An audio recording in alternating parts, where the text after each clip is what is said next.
Hey guys, what's up? It's Erin. It's a beautiful day outside. The view is amazing. Let me see if you can see.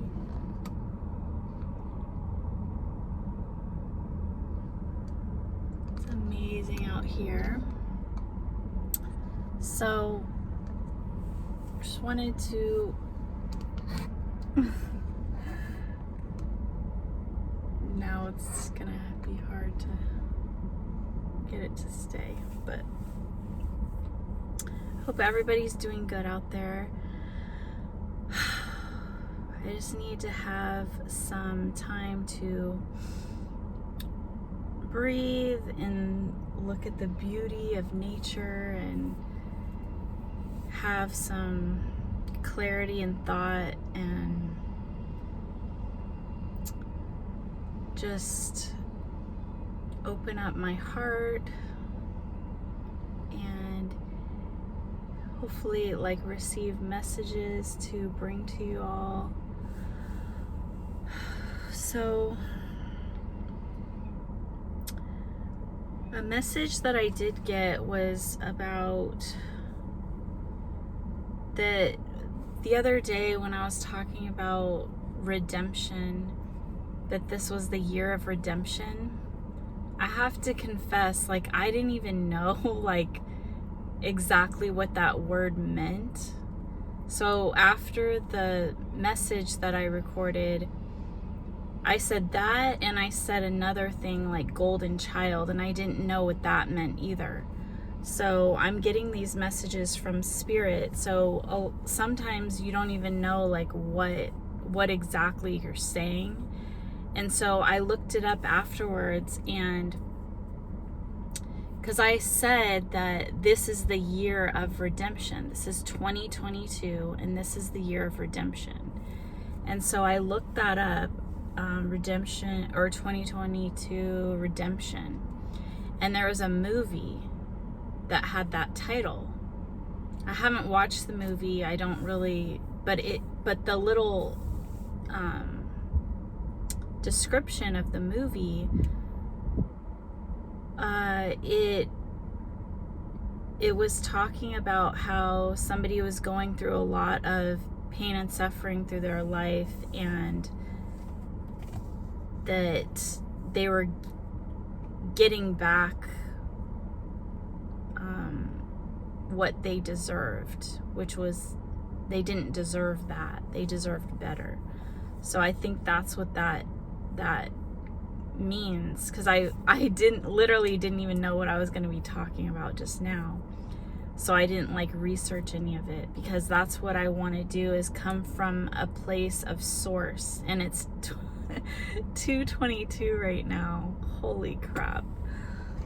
I guess you can't see it, but I wanted to show you guys. But anyways, that's a confirmation number. Wow. That's a huge confirmation number. 2022. And my birthday is this year was 1/22/22. So that's and that's always been my number, is 22.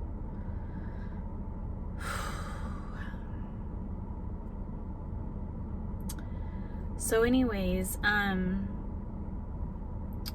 so that movie was kind of like a confirmation, because I didn't even know why I said that, and that there happened to be a movie about that, and that's what's happened in my life, is that because I'm a chosen one, that I've gone through all these trials and tribulations that I was just placed into, that it wasn't I deserved that bad karma or that situation.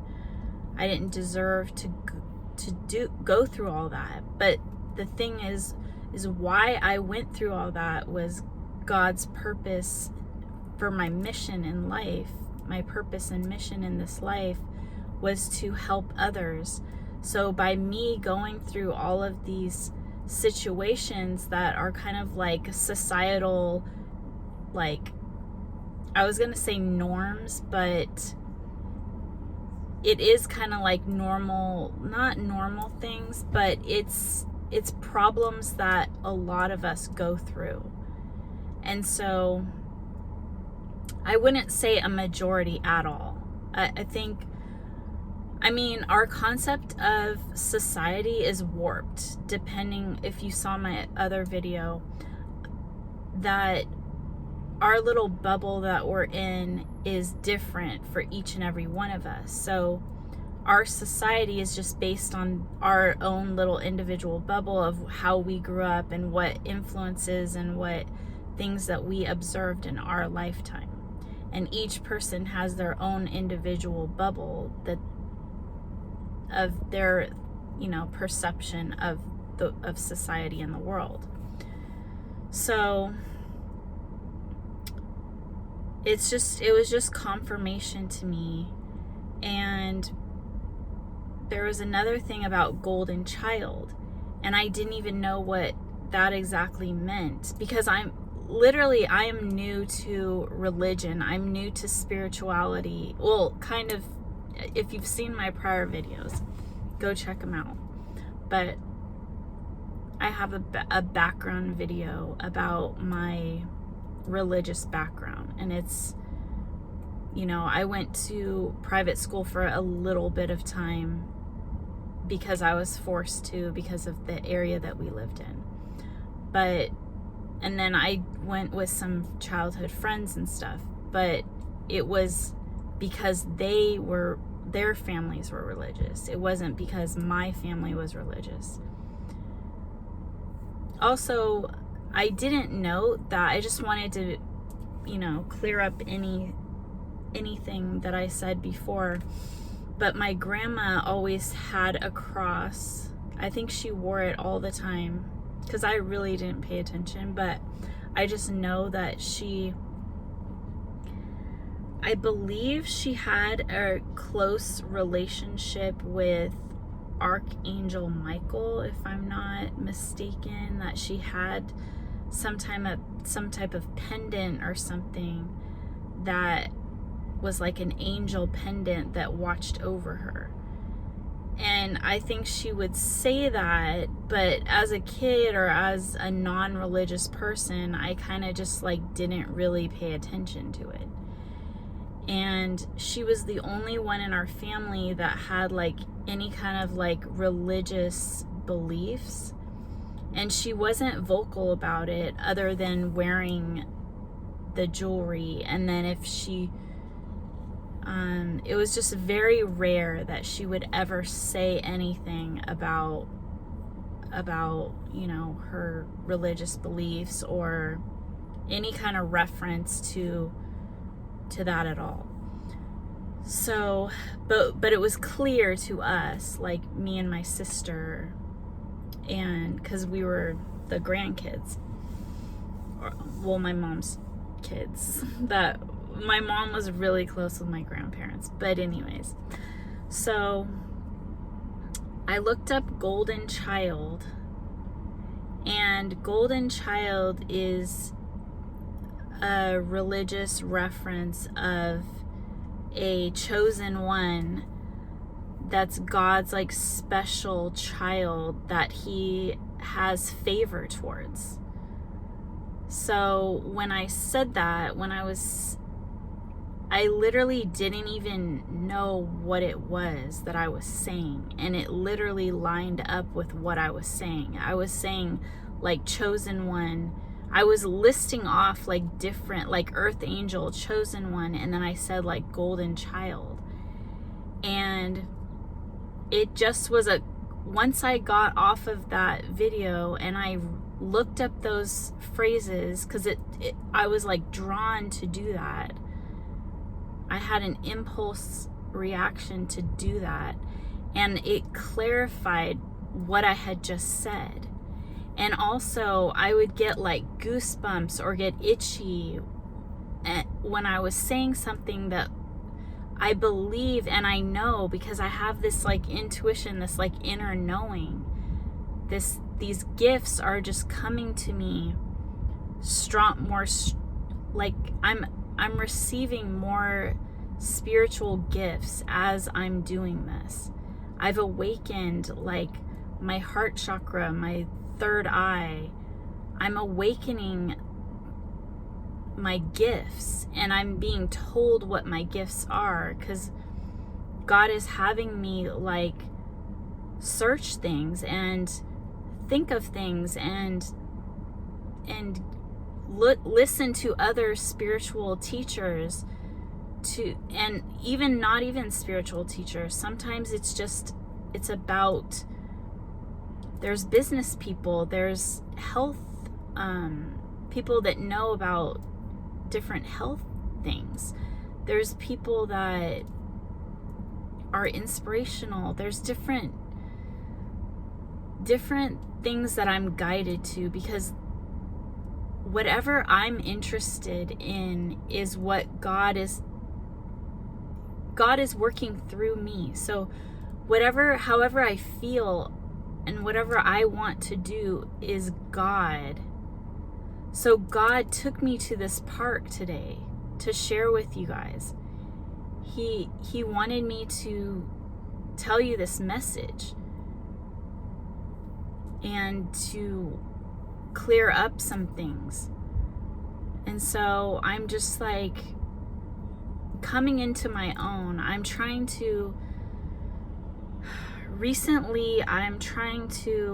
understand and like process what has been going on with me, because it's almost like I got dumped with a ton of information all at once, and I've been submerged.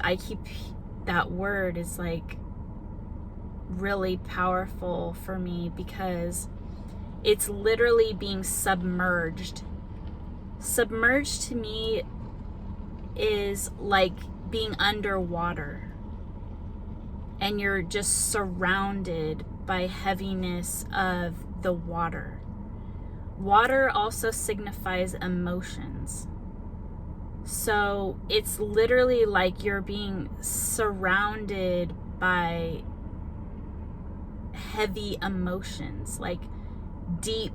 Yeah, and the sea and the ocean is deep. Water is deep. So that's what it's like. It's like this heaviness, this deep processing of knowledge that I had in my subconscious that's coming to the surface with links of puzzle pieces that I'm getting and receiving from spirit. And it comes out when I'm speaking to you guys. So that is my calling, I feel this urge to speak. And when I didn't record any videos for like a little while, because I was like confused of like, what is going on here? Like, am I losing my mind? Is this real? Like, am I being brainwashed? Is like something like wrong with me? Like, why do I feel like why do I feel so clear? So, what was the word? I'm getting itchy again. Why do I feel so much clarity when my whole life previous to this, I wasn't clear? So when I say that, it's a question, right? So immediately I get the answer. That's how my intuitive mind is like so sharp nowadays. Like, I literally ask for something and I receive the message. And so saying that right now, saying why, in the past did I not have the clarity that I have today? And right now I'm hearing divine timing. That I wasn't supposed to have those missing little pieces. I'm getting itchy again. That's clarity to me. So I'm saying thank you, God. Thank you, Spirit. So I wasn't supposed to know.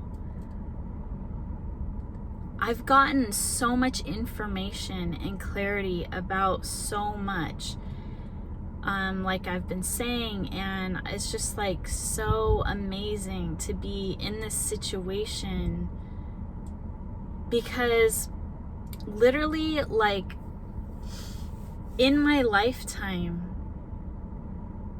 I was interested in so many different things. Like, even as a child, there's like gender roles, like boys like this, girls like this. I was interested in like all things. It didn't need to have a gender to it. I was interested in all kinds of people. I was interested in all kinds of topics. And that never truly went away. Sometimes I would focus on certain topics, certain things I was interested in, and then I would move to the next thing. As soon as I achieved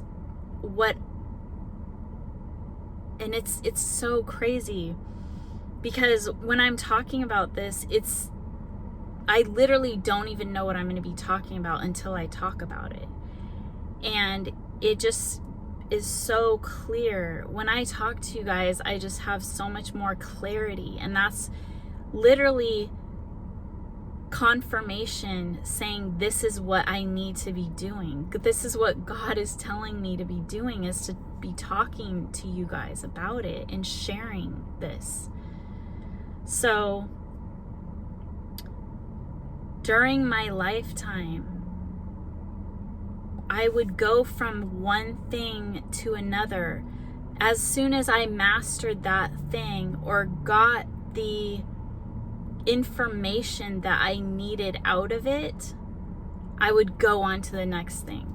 And I wouldn't be interested in that anymore. And I remember telling my grandfather, asking me, like, you know, what do you want to do for your career? What do you want to do?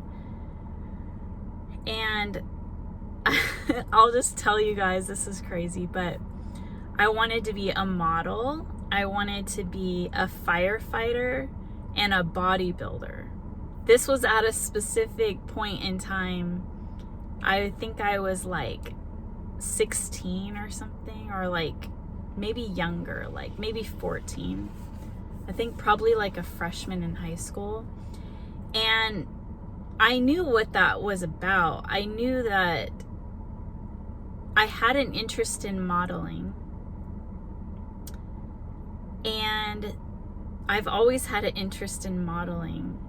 Even though I'm very I'm kind of shy and I'm modest and I'm humble, but there's that urge inside of me, like it's like an art form. It's like, I don't know. It's like seeing my image. I used to love photos, and I used to love like putting together like photo albums of our family and stuff. And there's something about like me taking pictures and like looking different in all the pictures, even though if they're like 5 seconds apart from each other. The lighting or like whatever, my face expression or whatever, I would look completely different. And it was like weird to me. And it would confuse my brain, like, because one picture would be like really bad and then the other one would be like really good. And it was like, and then there would be like middle of the ground, you know, not ones that are not so good or not so bad, or like some that are confident, some that are not. And it confused me so badly, where I didn't have confidence. I didn't feel like I was beautiful. I didn't feel like, no matter how many people would tell me that, or what kind of attention I would get or anything like that, I didn't feel that confidence, because And I asked about that, and God told me that I was supposed to stay humble. So when I would look at reflections of myself in the mirror, like when I go to the mall or something, or certain pictures and photographs, it hurt me. It was like, that's what I look like? Like, it literally like humbled me like so badly. Every single time I would see an image of myself that wasn't in what I saw in the mirror, that wasn't reflecting me the way I saw myself. And especially like when I would feel really good and confident about myself, it would just throw me right back down and feel like, you know, like I'm not anything. Like other people are way more beautiful than I am. And I would look at other people, and when they would have photographs and stuff that I felt like were really good, I was like, you know, thinking to myself, like, everybody is so beautiful and I'm just like everybody else. And when they would criticize themselves, I would just feel like what are they talking about? Like, why are they doing that? Like, why are they complaining about this thing that doesn't even, like, nobody else sees it, or I don't see it? I see them as beautiful. So I always had this mentality. And also, like, I grew up with a family that never, like, literally, I don't remember them ever saying anything about physical appearance, like telling me that I look good or building up my self-confidence. And I'm getting itchy right here. It wasn't part of my family. It wasn't like, looking good was not something that my family would value. They would actually like get upset with me because we would go camping and nobody else would be wearing makeup or caring about what they look like at all. But I always had to have like my outfits matching, and my, like, if I could.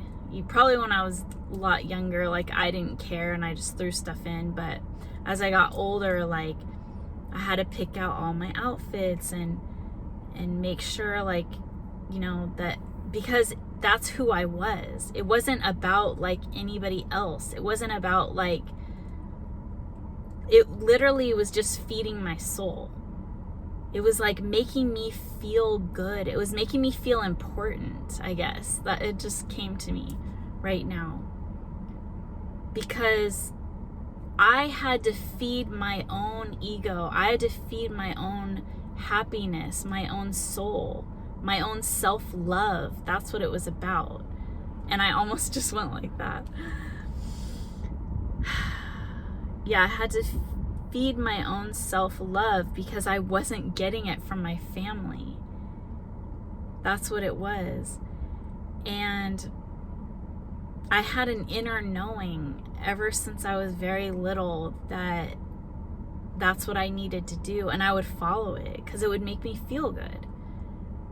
And so we would go camping, and I would have like a little bit of makeup, and I would go like in the car, like to look in the mirror, or mostly in the car. I was gonna say like go to the restroom, but they didn't even have mirrors in there or anything. And I would put my makeup on. And even when I had my kids and stuff, we were always so busy. You know, I was always so busy doing everything for them because I'm a single parent. So I would put my makeup on, and they would all make fun of me. And they had these like, they just looked at me like I was the black sheep of the family. So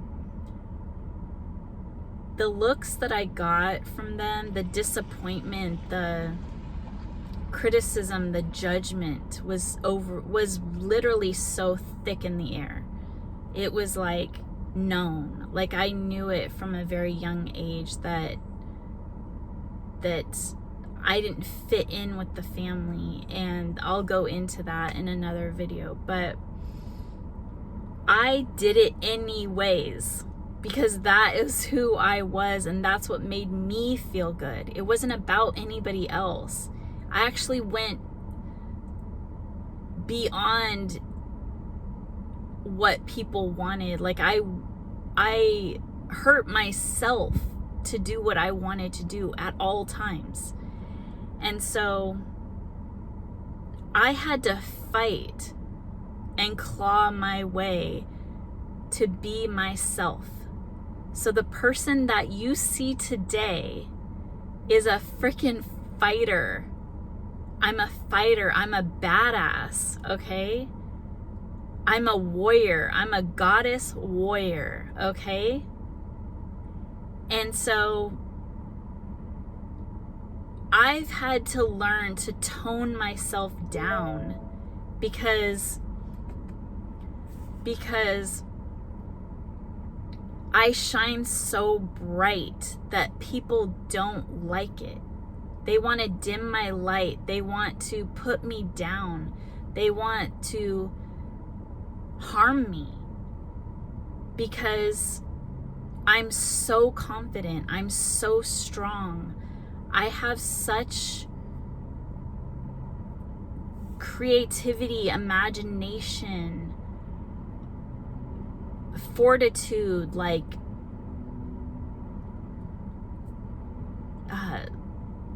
just imagination, like what I want to do in life, and I go after it.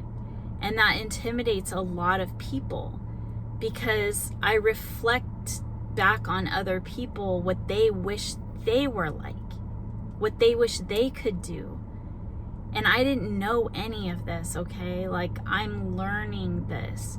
And it's actually like, I don't even like talking like this, okay? Like, I don't even like, I'm getting itchy again. This is what people don't understand is like,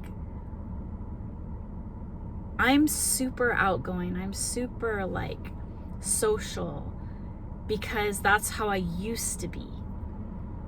A lot of situations in my life, that's how I want to be. That's me. But because of society and because of how others view me, they put me down. They tried to dim my light. They tried to make me suffer so I could be on their level. They didn't want me to be myself ever. Even my own family, even my own kids, they don't like it. They don't want me to be all happy and glowing and singing, and they look at me like, are you crazy? Like, what the hell is wrong with you? Like, would you just shut up? Like that is kind of like the energy that I get off of the people I'm around. And when you have your family doing it and your kids doing it, especially your kids, I literally got rid of everybody in my life except for my kids. But my kids were still doing it. You can't get rid of your kids. And they're like teenagers, because of course, like when they were little, well, not of course, but when my kids were littler, before puberty, they were amazing, uplifting spirits that were just like God sent, like hallelujah, like somebody loves me finally. Like, my kids were so important to me.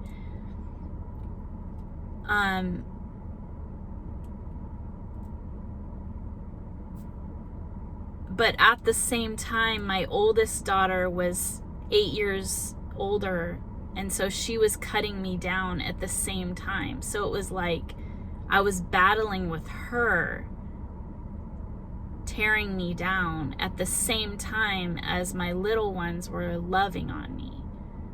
But that that love of theirs was just like, I was so fulfilled and happy because they loved me. Like, I could feel their love. And it was literally, that was the most important thing that I felt like, I'm doing something right in this world. Like, these little people love me. And it's so important. Like, that literally should be everybody's focus that's a parent. Like, just the well-being of your children and protecting their hearts and protecting their minds and building them up. So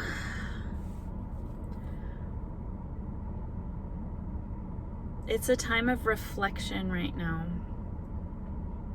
It's a time of clarity. It's a time of,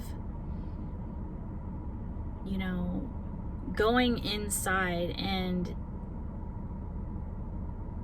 really understanding yourself. Understanding, like, something just popped into my mind I was going to say something about my grandfather, that he passed. I love my grandparents, my noni and my grandpa. But my grandpa told me, when I was saying how I love to do all these different things, how I love to do modeling and firefight. I wanted to be a firefighter, a model, and a bodybuilder. That was because I was playing softball. I was on the softball team, and my coaches were these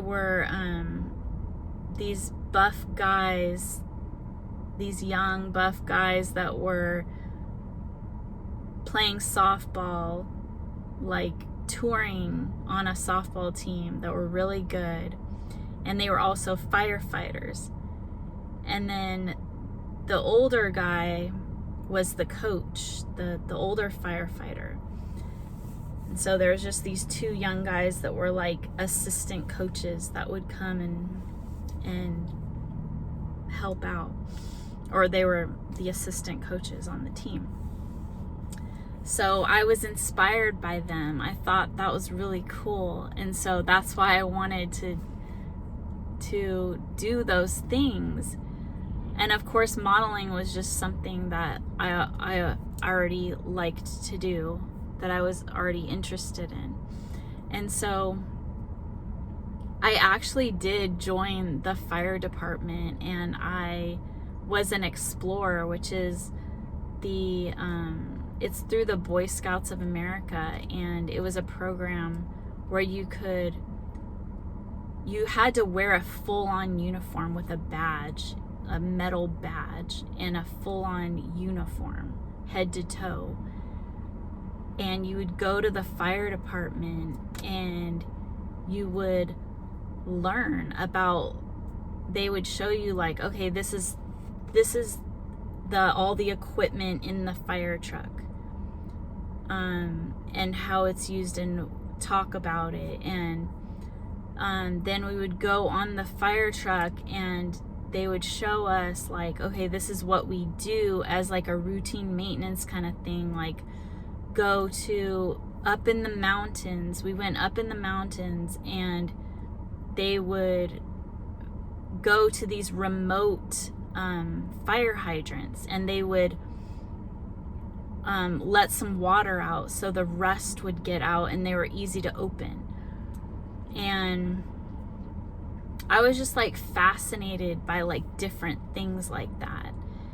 And so then those assistant coaches told me about how I didn't want to be doing that because I was too, like, that I probably wouldn't like it because they're the first ones out to a car accident scene, like, and they would have to clean. They were the first ones there and the last ones to leave, and they would have to clean up the mess of death, and they would have the jaws of life, and they would have to rip open car doors and like save people, and they saw the most horrific things, and they told me about horrific things that they saw and that have kept them with nightmares.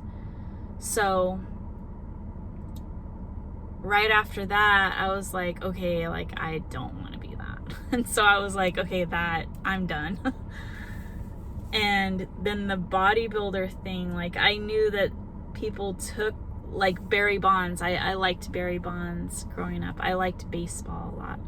So we would go to like Giants games. The San Francisco Giants games. And because I'm from California. And so I watched like Barry Bonds like in the stadium like play and break world records and stuff, and it was a really exciting time growing up. I don't know why I'm saying this, but I also witnessed like I was right in the parking lot for the Super Bowl for the San Francisco 49ers when they were in the Super Bowl at Stanford, in the Stanford parking lot, because we rode our bikes, so because I lived right next to it, and well, it was kind of a far distance, but my friend kind of lived closer, and we rode our bikes over when I was at her house, and we didn't even know we really didn't even know it was happening. We just happened to be over there. Maybe they knew. I didn't really know. But anyways, so those are just like weird coincidences. But I just had interests in different things, and like I was just saying, how just I would be at certain places at certain times that was just like made my life more exciting and enjoyable along the way. So even though God was putting me in difficult situations, I was protected. I didn't have any, like, to me, like, I didn't have any severe trauma like other people go through. So I felt like protected because I didn't have severe trauma. The trauma that I had was stuff that it was extremely difficult, but I could handle it, you know? Because once you've been through so much, like, it's an accumulation over time. So sometimes things would be like really hard, and like you'd cry a lot about it, but then you would get over it and you would get stronger. And then something else would happen, and you get to a point where you're numb. Like, even when I was a child, I was numb. So it was like, you have this numbness, you have this like, and to me, I'm picturing like an orange peel. Like, it's a thick orange peel that you're building around your, I was gonna say consciousness, like a layer of protection that you're building to keep yourself safe. So like, if you're cheated on and you keep being cheated on, you build these walls up to protect your heart. So in order for somebody to get into your heart and make you feel love, they're gonna have to like really peel that orange peel off, like really dig in, and it's gonna be really hard to get in there. It's gonna be like you have to knock down those walls like a construction worker, like get out your what are those things that, like, the jackhammer, or the jaws of life, like I was saying, to get in there, to make you feel, because you're numb to it. So it's not like I had a catastrophic event, like one traumatizing event or a couple traumatizing events. Like, I'm just saying off the top of my head, like rape or witnessing murder or being kidnapped or like some horrific thing. Having my parents die or something horrific, or going into foster care or being an orphan or something like that. I didn't have to experience that type of pain and suffering. But I always thought in my head, like, my kind of pain and suffering goes so unnoticed. Like, a lot of the things that happen to me, there's no sympathy or remorse or empathy from other people. The only thing that I do recall is when I had my kidney surgery when I was like really little, when I was like 4.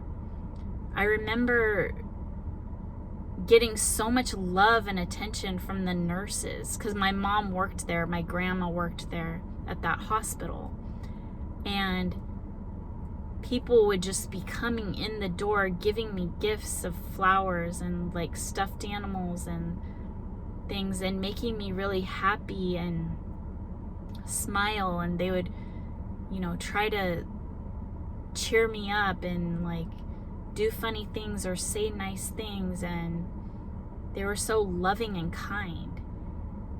And I didn't get that from my family. So, and I was very young, 4 years old, but I remember that. I remember young memories. I remember even before that, like 3 years old. So God also gave me the gift of remembering my past.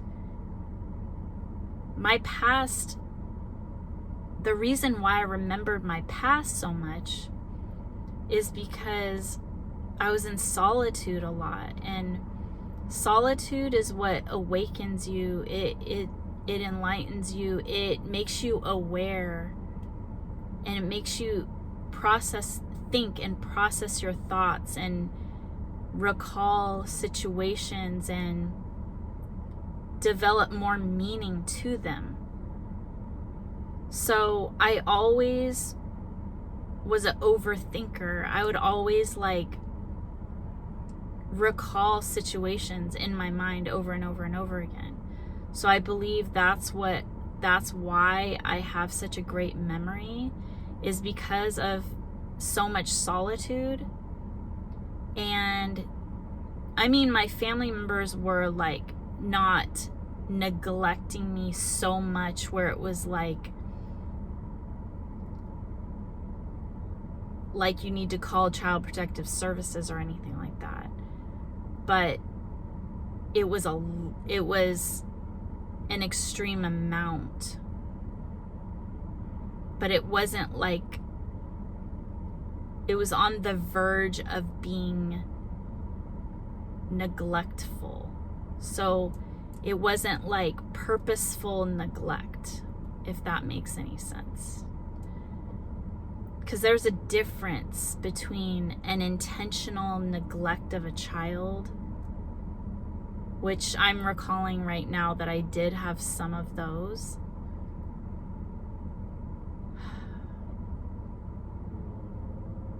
Makes me sad thinking about my childhood. But I did have some of those times. And so there was deep thought. Those situations put me in deep, deep thought. Questioning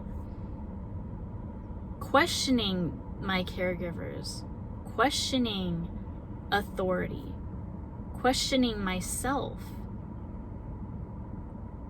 having to deal with my emotions of those situations at a very young age, trying to understand what's happening to me and why.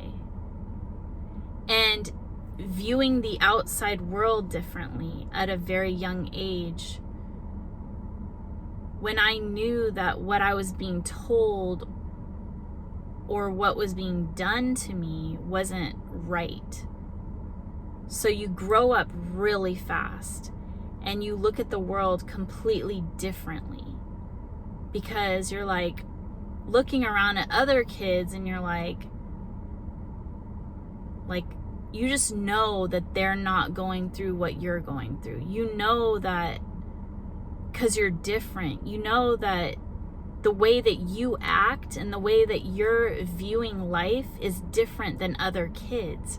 You know it. You just know it. It's not even like a gift of mine of knowing. It's something as clear as black and white. It's like I wasn't the kid that was so talkative and bubbly and happy and confident and looking like I'm being loved. Like I didn't dress and look like I was being loved. My hair was messy. My outfit didn't match. I didn't have the right things when it was raining, or the right shoes. My shoes were falling apart. I had to ask for those things for Christmas. Okay? So I had to ask for a jacket for Christmas like every year, and think about that. That's in December, the end of December. And I had to wait for my jacket.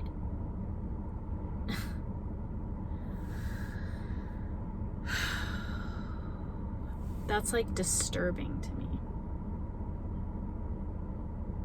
And could you not catch a hint when your kid is asking for a jacket? And then literally, this is crazy, I literally wouldn't even take the jacket off once I got it. Even when I was inside, that's so sad. And people would make fun of me for wearing my jacket all the time. And I was so afraid of losing it or not having it when I needed it. Isn't that ridiculous and sad? And even my own mother,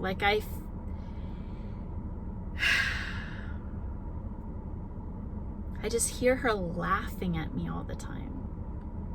That's like a memory that I have, is her laughing at me. Like, oh my God, why are you wearing your jacket all the time? And like inside I'm thinking like I know exactly why I'm wearing my jacket all the time. Like I'm more mature and understand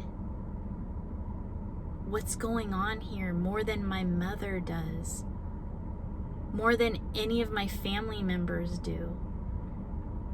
They don't even see what's going on, and I do as a child.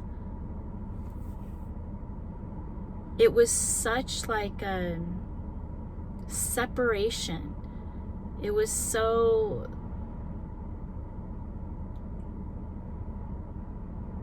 like all I have is me. All I have in this world is me, because nobody understands me. They don't get it. Maybe there's other people that get it, and that's the crazy thing is I remember coming home from school, and it was probably later in the evening, but I remember my grandma, because I lived with my grandparents on and off, and my grandma would be watching TV, like watching different talk shows. I don't know why I feel like I have something in my throat. Need to take a deep breath. My grandma would be watching different talk shows, Like, I was just gonna say, like, Dr. Phil, Sally Jesse Raphael, Oprah was huge. And she would be sitting on the chair, the lazy boy chair, and I would be sitting on the floor next to her, and I would be watching all these shows with her. And so I was really interested because I wanted to learn about how adults were and how they thought, and like, because I was trying to process all this stuff that was happening to me. I was trying to process, like, why are the adults around me behaving the way they are when I know better than they do? Why do the kids acting different than me? And why are they getting all the things that I wish I could get? The love, the attention, the caregiving, the protection, the materialistic things. Like, why am I not getting any of that? Because a child knows, like, what the other kids are like at school, how the other kids' parents are at school. You can witness other people. Like, you can watch cartoons and get messages. You can watch movies and get messages about how children are treated, how parents are treating children. Like Full House, how the dynamic of a family interacts. And I didn't have a father growing up. So it was all just kind of like trying to process everything, trying to understand, having a need and urge to understand what is happening here. And I was on a quest my entire life, and I'm getting an itch again. And literally there's nothing here that's like making me itch. Well, maybe my skin is a little bit dry, but there's no like anything that's like making me itch. Like, I'm clean, I'm fine. Like, I don't have bug bites or anything like that. It's kind of like a sign. Okay. So anyways, that is why God had me on this path. God had my family be exactly the way that they were. It was to create me. It was to create the person who I am, the personality that I have, was developed over time by God, by putting me in situations that would develop my character into what it is today. This was all for everybody else. It was all for you guys. It was all to give you these messages. Everything that I learned, everything that was put in my path was a message for later on to deliver messages to you guys. So it's like I always had an inner knowing that it's because of my wants and desires. Okay, I'm going back to something else that I missed out on again. It was about what my grandfather said to me when he asked about my interests. And I said the modeling, the bodybuilding, the firefighter. Well, it's because of my coaches. But he told me, once I said that, he laughed and he said, you have to kind of, I don't know if he said it specifically like that, but kind of like you have to pick one thing and be an expert at it. Because you can't be like a jack of all trades, a master of none. So that's what he believed. And he was like a very like influential person. He was the biggest influence, male influence in my life. Literally one of the only ones. He was the one that was around the most. And I lived with him at different points in my life. We kept moving and coming back to my grandparents, coming back to my grandparents. So, and then they would watch us a lot because of my mom's a single parent. And so, they were just a very important part of our life, my grandparents. But even though my grandpa said that about the jack of all trades, master of none, even though he was so like important in my life, I still didn't listen to what he said. Okay? Like, I literally had this spark, this fire inside of me, this knowing, this freedom of loving myself and knowing myself, that it didn't matter what people said to me. It didn't matter what teachers said, kids said, my mom, my grandparents, my sister, my love interests, anybody, the media, celebrities. It didn't matter what anybody said, because I knew it was like a rebellious spirit about me. Like, I knew what I want. I know what I want to do. I'll listen to everybody because I want to hear what everybody has to say. I want to learn. But that doesn't, but I have my own decision, my ability to decide at the end of the day. Nobody's going to tell me what to do at the end of the day unless I'm forced to do that, like at a job or where I have a boss telling me what to do or a teacher telling me what to do. And this is another crazy thing, is I would always try to find rebellious ways about myself to make it known to me. Even when nobody else even knew what I was doing, they would think that they would try to correct me and stuff. Like, for instance, when you're filling out a form, even goes to this day. I never fill it out the way you're supposed to fill it out, like going from right to left, like that. No, I don't do that. I do what I want to do. So whatever I feel like or like look at first, whatever I feel like writing in first is what I write in. And then I'll go back and make sure everything's filled out. And I'll go in random order, or I'll go like skip a line and then go down.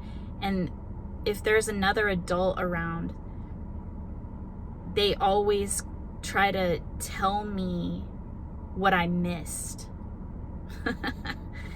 Little do they know. They don't know me. They don't know how smart I am. They don't know what I'm teaching myself. They don't get it. They don't understand how my brain works. They don't understand that there's a master plan here. I'm not a dumb blonde here, okay? I can come across like that if I wanted to, even if I wasn't trying to. They don't know me. They don't know me, okay?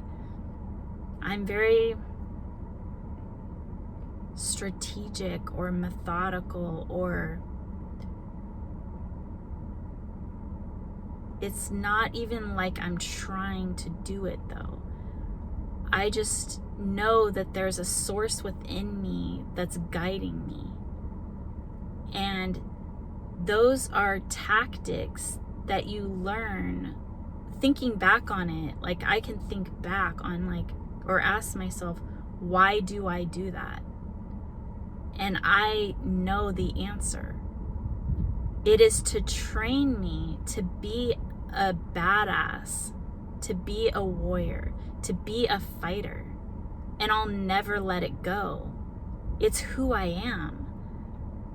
It's who I am, and it's going to show up. If it doesn't show up right away, people could know me for months. I could be dating somebody for months, and they won't know it until they know it, okay? It's hidden until it comes out when it's necessary. And I'm always training myself to be a badass. It's never forgotten. It might be hidden from certain people, but it's not hidden from me. It's never hidden from me. They don't know what I'm thinking. They could feel like they're getting away with something, or they can feel like they're like manipulating me or tricking me. But do they know what I'm thinking? No, they don't know what I'm thinking. And it's not like a manipulation. They don't understand how I work. They don't understand how my brain works. They don't understand my intelligence level. They don't understand my goals, my drive, my purpose. They don't understand me. So even as a young child, I knew that. I knew that my parents didn't, my family didn't understand me. They didn't understand even my intelligence. The people that I dated didn't understand me until it was too late. It was almost like a test, a loyalty test, a test of, is this person my person? And they all failed, every single one of them. My family failed.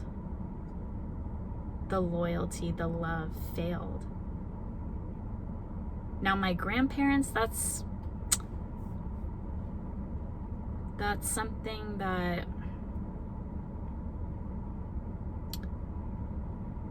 I could say that they never failed me.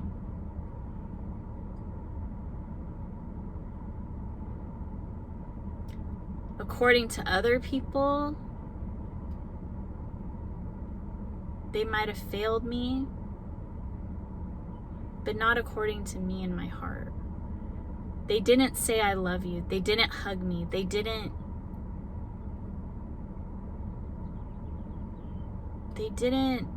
pamper me. They didn't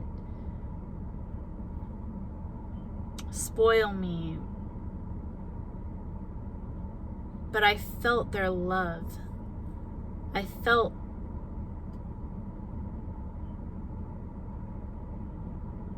I was seen, but I wasn't really seen. But they did enough. It was enough. It was good enough. It was what I needed, I'm proud of my grandparents. I'm glad, I'm so thankful I had them. Because if I didn't have them, I mean, it was like they saved my life.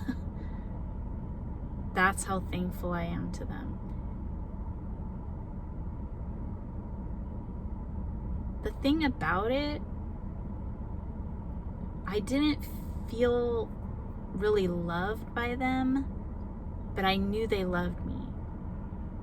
I knew my mom and my sister, deep, deep down, they loved me. even though they didn't show it. But the thing about my grandparents, they never showed that they hated me. They never showed that they were disgusted with me. They never showed that they didn't want me around. So that's what made them stand out to me and be thankful for them. Because my mom and my sister weren't like that. They showed that they showed those evil things.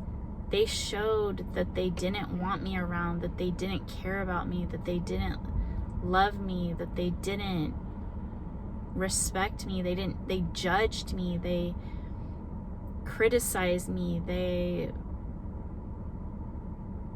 They had no empathy towards me.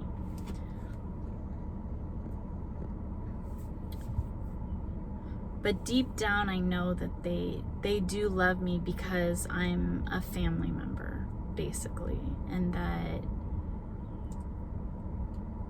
I think they feel obligated to love me because they've known me.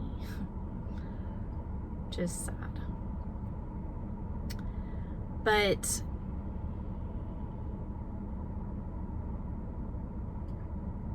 there's a knowing of who you are when you use your intuition.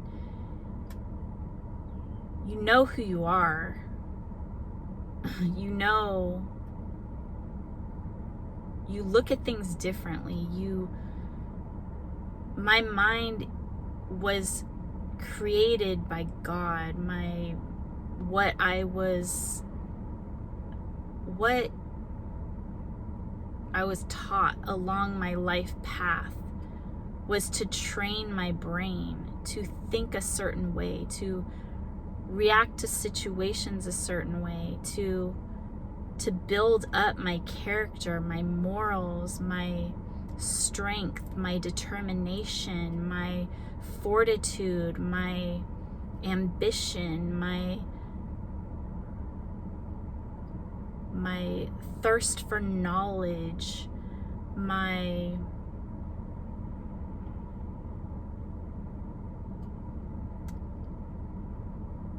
trust in my grandparents, my inner self, my knowing of my inner self, my trust in myself, so that I could be the person I am today and deliver these messages to everybody out there. It didn't just, I wasn't just given these gifts all of the sudden. This was from birth. It's not anything that somebody can copy. Nobody can copy me because I'm authentic. It's like a baseball player, how I said I liked baseball. Okay, so I'll probably give baseball analogies. Not that I'm an expert, okay? Not by any means at all. But in order to be a professional, you have to have practiced and made that your life purpose. To be a professional baseball player or a professional athlete, you would practice that every day.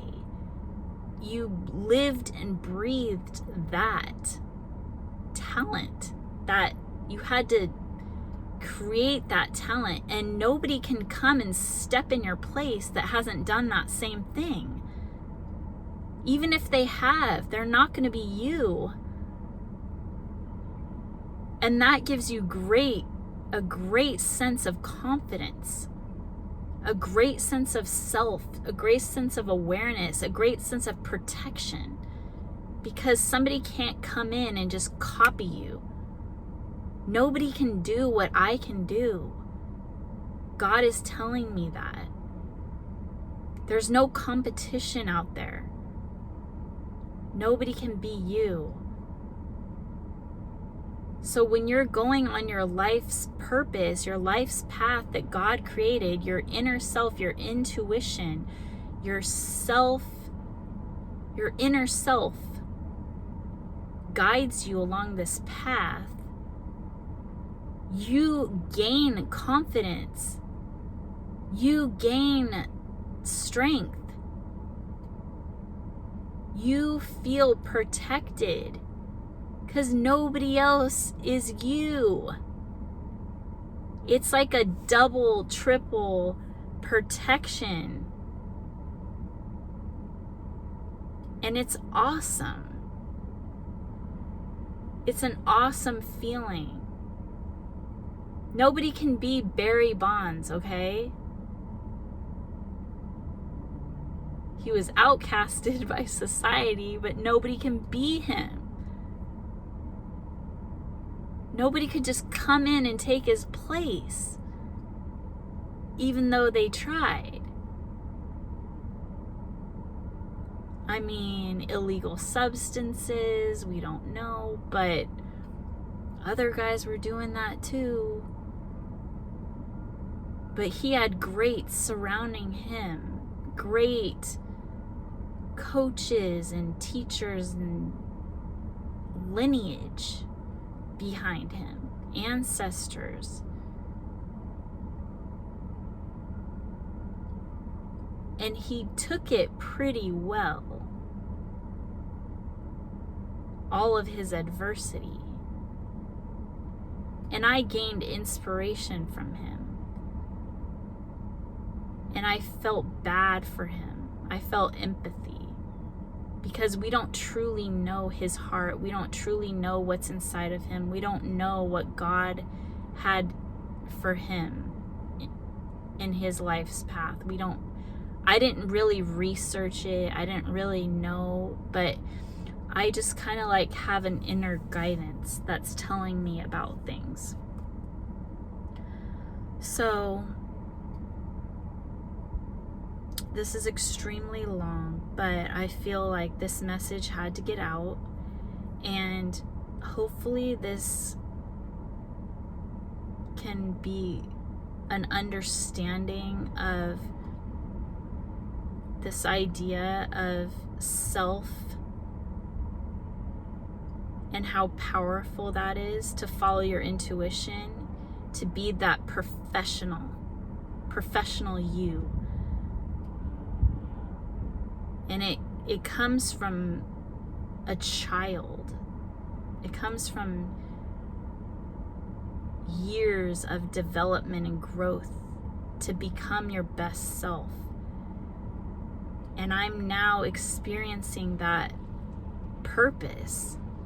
I never knew what my purpose was because I was so all over the place. I didn't even know what I was doing. I was just following my heart, following my intuition as a guide. Didn't even know what that even was, what I was even doing. I just did what felt right to me. And I would ask myself questions and I would get the answers. And now I know why I was doing that. God showed me everything. He gave me puzzle pieces to fit it all together and to give you guys the message. So I'm so glad and thankful that I can finally, release these messages and help other people. That's what I'm here for, is to help other people. So join the Earth Healer movement if you haven't already. Please buy merch, and it's 333 on the clock. That's awesome.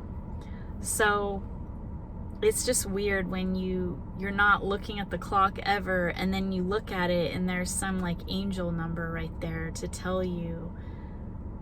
That's crazy. So I went from 222 to 333.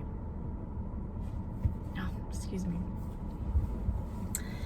So have a great day. Please join the Earth Healer moment. Click the like button, subscribe, comment. Let me know if this like resonates with you and you have had experience with this and how it's helped you. And these comments will help other people as well reading them. So have a great day, and peace, love. I'm out.